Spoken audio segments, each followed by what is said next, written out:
اچھا، جب یہ واپس آئے مسلمان، خندق کی جنگ ختم ہو گئی، صبح کے وقت مسلمان اس جگہ سے جہاں پر خندق تھی وہاں سے مدینہ اپنے گھروں کو پہنچے، تو نبی کریم صلی اللہ علیہ وسلم نے اپنے ہتھیار اتار کے رکھے۔ اسی اثنا میں جبرائیل امین تشریف لے آئے اور انہوں نے حضور اکرم صلی اللہ علیہ وسلم سے کہا کہ آپ نے ہتھیار اتار دیے، فرشتوں نے تو نہیں اتارے، اور پھر کہا کہ اللہ تعالیٰ کا یہ حکم ہے، اللہ تعالیٰ یہ چاہتے ہیں کہ اب آپ ابھی آج ہی اسی دن آئے ہیں خندق سے واپس، آج ہی آپ کوچ فرمائیں بنو قریظہ کی طرف، یہودیوں کی طرف جنہوں نے غداری کی، اور اللہ تعالیٰ ان کو آپ کے ہاتھوں سے ان کی غداری کی کڑی سزا دینا چاہتے ہیں۔ آپ صلی اللہ علیہ وسلم نے یہ حکم سنتے ہی اپنے ہتھیار اٹھا لیے اور صحابہ سے کہا کہ عصر کی نماز سے پہلے پہلے بنو قریظہ پہنچو، دن کے اندر، کیونکہ اللہ چاہتے ہیں کہ آج ہی صحابہ کو حکم ملا کہ بنو قریظہ پہنچو۔ بنو قریظہ پہنچے اور تو یہودی اپنی عادت کے مطابق قلعہ بند ہو گئے، تو جب قلعہ بند ہو گئے تو مسلمانوں نے ان کا محاصرہ کر لیا، اور محاصرہ ہوا، اور یہ محاصرہ اتنا لمبا ہو گیا کہ یہود کے اعصاب جواب دے گئے، کئی دن یہ چلتا رہا۔ تو اس کے بعد ان کی طرف سے ہتھیار ڈالنے کی بات آئی۔ مدینہ میں یہ تھا کہ اس سے پہلے جو قبیلہ تھا بنو نذیر، وہ خزرج کے حلیف تھے، ان کے ساتھ معاہدے کے اندر تھے، تو جب ان پر مسلمانوں نے ان کی بدعہدی کی وجہ سے حملہ کیا تھا تو خزرج نے ان کی سفارش کی تھی کہ ان کو قتل نہ کیا جائے، اس کی بجائے ان کو جلا وطن کر دیا جائے۔ آپ صلی اللہ علیہ وسلم نے خزرج کی سفارش مان لی تھی اور ان کو جلا وطن کر دیا گیا تھا۔ اب بنو قریظہ جو تھے یہ اوس کے حلیف تھے، دوسرے قبیلے کے انصار کے، سعد ابن معاذ کا قبیلہ بھی اوس ہی ہے۔ ان کی خواہش یہ تھی کہ جیسے خزرج نے اپنے حلیف بنو نذیر کے لیے ایک ریلیف لیا حضور اکرم صلی اللہ علیہ وسلم سے، ایسے ہی اب ہمیں بھی اوس والے ہمیں بھی ریلیف دے دیں کہ ہمیں جلا وطن کر دیا جائے لیکن ہمیں قتل نہ کیا جائے۔ اس پر انہوں نے اپنا معاملہ سامنے رکھا۔ اوس کے کچھ لوگ آپ بھی گئے سفارش کے لیے، آپ نے فرمایا کہ اگر اس بات کا فیصلہ اوس کے سردار سعد ابن معاذ رضی اللہ تعالیٰ عنہ سے کرا لیا جائے تو کیسے؟ اوس والوں سے کہا، اوس نے کہا جی اس سے اچھی بات کیا ہوگی، سعد ابن معاذ سے اس کا فیصلہ کرا لیتے۔ سعد ابن معاذ چونکہ خندق کے اندر زخمی ہو گئے تھے، آپ صلی اللہ علیہ وسلم نے ان کے لیے خیمہ لگوایا تھا مسجد نبوی کے اندر، اور وہیں ان کو رکھا ہوا تھا بجائے اپنے گھر، ان کے گھر کے اندر، کیونکہ آپ ان کو صبح و شام، یعنی ویسے تو وہاں آخری وقت میں وہ آ گئے تھے، چند ہی دن رہے تھے وہاں، لیکن آپ ان کو پوچھا کرتے تھے، ان کی تیمارداری بہت، آپ کو ان سے تعلق تھا، تو آپ نے کسی کو بھیجا کہ جاؤ سعد ابن معاذ کو لے آؤ۔ وہ گئے اور سعد ابن معاذ کو ایک خچر کے اوپر بٹھا کر لا رہے تھے۔ آپ ادھر ہی بنو قریظہ کے محاصرے کی جو جگہ تھی آپ وہیں پر تھے سارے صحابہ کے ساتھ۔ سعد کو مدینہ سے لایا گیا۔ جب سعد کو آپ نے دیکھا کہ اب وہ قریب آ گئے، نظر آنے لگ گئے آپ کو، تو آپ نے صحابہ سے کہا کہ قوموا لسیدکم، کھڑے ہو جاؤ اپنے سردار کے لیے۔ سعد آئے، ان کے لیے باقاعدہ احتراماً صحابہ کو کہا، اور سردار کے الفاظ کے ساتھ قوموا الی سیدکم، اپنے سردار کے لیے کھڑے ہو جاؤ۔ تو آپ آزاد آ گئے۔ جب وہ وہاں پہنچے تو حضور اکرم صلی اللہ علیہ وسلم نے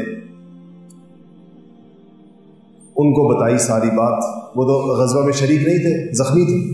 آپ نے کہا کہ یہ لوگ طویل محاصرے کے بعد ہاتھ آ گئے بنو قریظہ والے، اور ان کا کہنا یہ ہے کہ ہمارے ساتھ وہی معاملہ کیا جائے جو بنو نذیر کے ساتھ ہوا تھا، لیکن بنو نذیر کی غداری کی نوعیت یہ نہیں تھی جو انہوں نے کی تھی، ظاہر بات۔ تو میں نے یہ فیصلہ تمہارے اوپر چھوڑتا ہوں صاحب، تم بتاؤ بنو قریظہ کے ساتھ کیا کرنا۔ سعد نے پوچھا کہ یا رسول اللہ، مشورہ ہے جس میں آپ جو تبدیلی کرنا چاہیں گے، یا حتمی فیصلہ مجھے کرنا ہے، یہ ارشاد فرما دیں۔ آپ نے فرمایا کہ مشورہ نہیں،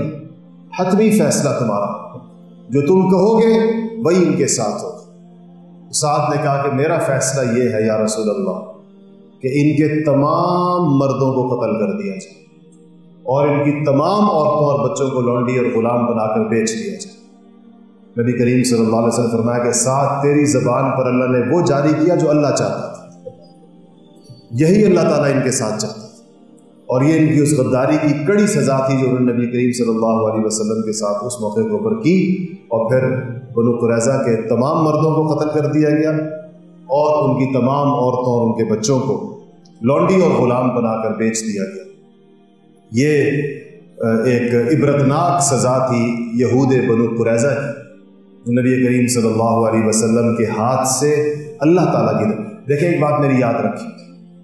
ایک وہ سزائیں ہوتی ہیں جو اللہ تعالیٰ براہ راست دیتا ہے، جیسے قوم نوح پر آئی، قوم لوط پر آئی، قوم ہود پر آئی۔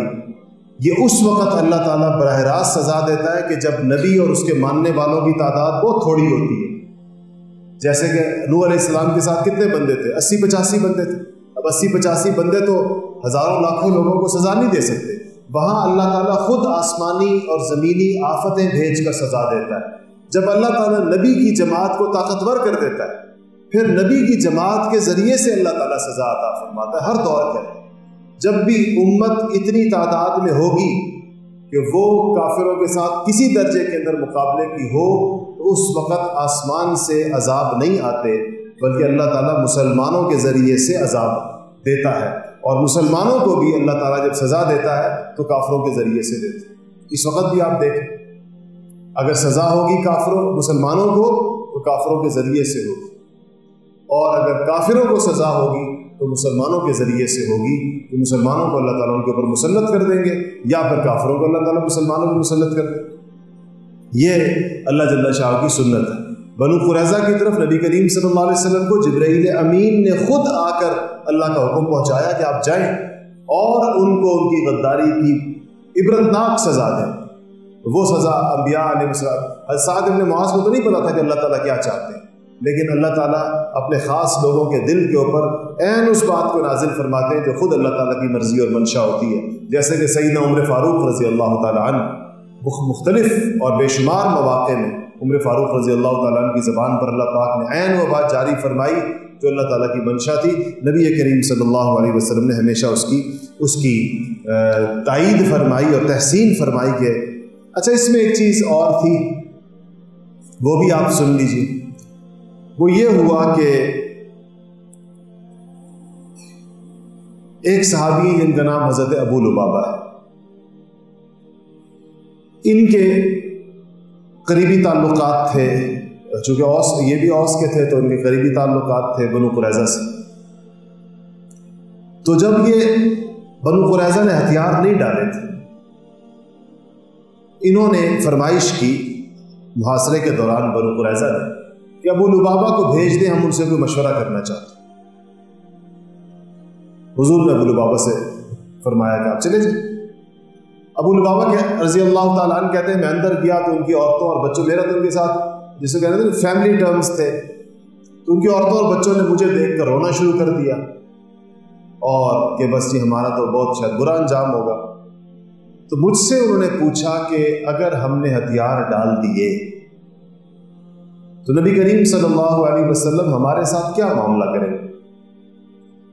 تو حضرت ابو لبابہ کہتے ہیں کہ میں بے اختیار، مجھے حضور صلی اللہ علیہ وسلم کی بات نہیں بتانی چاہیے تھی، لیکن شاید ان کو اندازہ تھا ابو لبابہ کو، حالانکہ وہ فیصلہ تو سعد بن معاذ نے کرنا تھا، لیکن ابو لبابہ کہتے ہیں میں نے اشارہ یوں ہاتھ سے کیا، میں نے کہا تمہیں ذبح کریں۔ کہتے ہیں جیسے ہی میں نے کہہ تو دیا اشارے سے گردن پر ہاتھ پھیرنے کہ تمہیں ذبح کریں گے اگر تم لوگ ہاتھ آ گئے، پھر مجھے خیال آیا کہ میں نے شاید اللہ کے رسول کے ساتھ خیانت کر دی، کہ میں نے حضور کا منصوبہ یا حضور کا پلان جو ہے وہ ان کے ساتھ شیئر کر دیا، میں نے ان کو بتا دیا۔ تو باہر آئے اور آ کر کہا کہ میں نے بہت بڑا جرم کیا، تو جا کر اپنے آپ کو مسجد نبوی کے اندر ایک ستون کے ساتھ باندھ دی اور کہا کہ میں اس سے بندہ رہوں گا جب تک رسول اللہ صلی اللہ علیہ وسلم مجھے معاف کر کے اس سے خود اپنے دست مبارک سے آ کر نہ کھولیں۔ نبی کریم صلی اللہ علیہ وسلم نے کہا، جب یہ بات پتہ چلی تو آپ نے کہا کہ اگر وہ مسجد نبوی جانے کی بجائے سیدھا میرے پاس آ جاتا ابو لبابہ تو میں اس کے لیے استغفار کرتا اور معاملہ ختم ہو جاتا۔ اب چونکہ اس نے جا کر معاملہ مسجد نبوی کے ستون سے اپنے آپ کو باندھ دیا،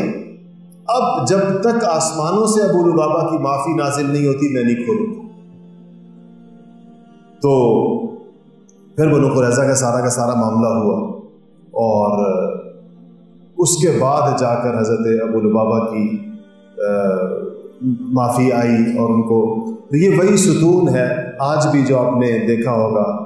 ریاض الجنہ کے اندر ایک ستون ہے جس کے اوپر لکھا ہوا ہے استوانہ ابی لبابہ۔ یہ وہی ستون ہے جس سے حضرت ابو لبابہ نے اپنے آپ کو باندھا تھا، اور اللہ پاک نے انہوں نے تو کوئی خیانت کی نیت نہیں تھی، کوئی بدعہدی کی نیت نہیں تھی، وہ تو ان کی زبان سے ان عورتوں بچوں کو روتا ہوا دیکھ کر ایک بات ان کی زبان سے نکل گئی تھی، لیکن انہوں نے اپنے آپ کو خود اس کی بہت بڑی سزا دی، اور لیکن اس پر یہ ہوا کہ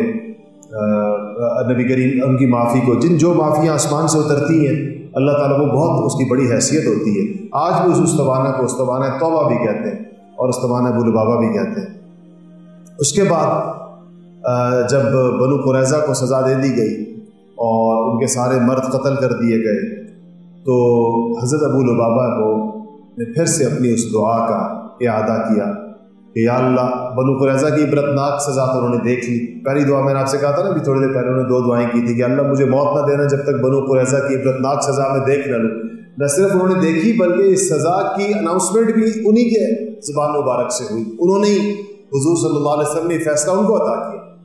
دوسرا انہوں نے یہ کہا تھا کہ اگر قریش نے مزید کوئی حملہ نہیں کرنا تو یا اللہ مجھے اس زخم سے جو خندق میں آیا ہے مجھے اس سے شہادت کی موت نصیب فرما۔ جب قریش واپس چلے گئے